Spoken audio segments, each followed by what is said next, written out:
Hello Greencastle, this is my City Council recap video. Here's what I'm going to talk about. I started the night by sharing some of my favorite books with the council.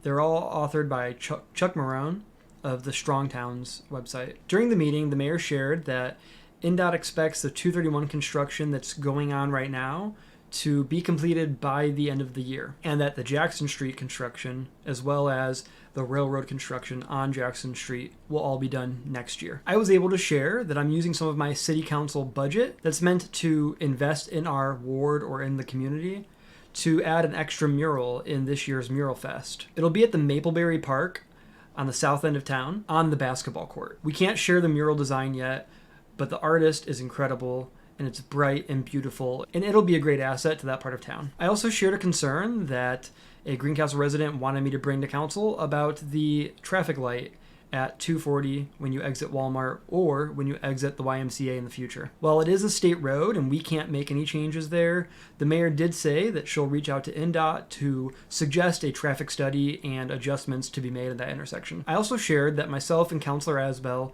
put together a small committee to explore the idea of a DORA downtown. Our downtown businesses are really a driving force in this exploration and are really interested in moving forward. We're going to hold another meeting that we want people to come and voice their opinion. We want to work out the details before we bring anything to City Council. And we want to make sure we have as many perspectives as possible. I want to give kudos to the mayor.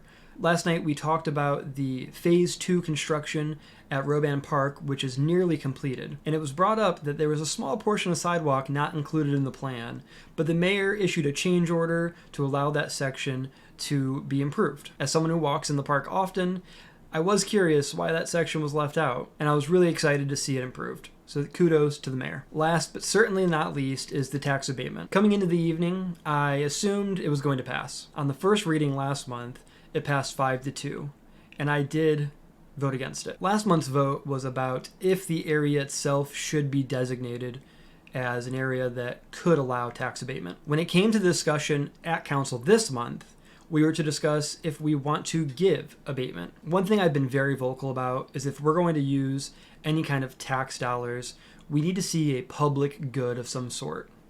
And yes, more housing is a public good, and I do believe that.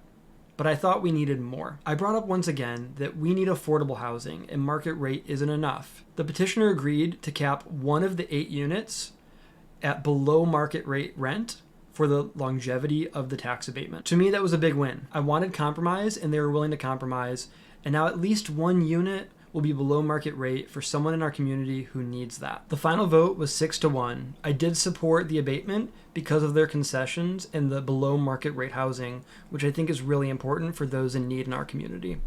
When these come back on the table, I'm going to continue to fight for concessions from the developers to allow more affordable housing. I hope the rest of the council joins me in that, as we can really leverage our position on the council to get affordable housing in this community.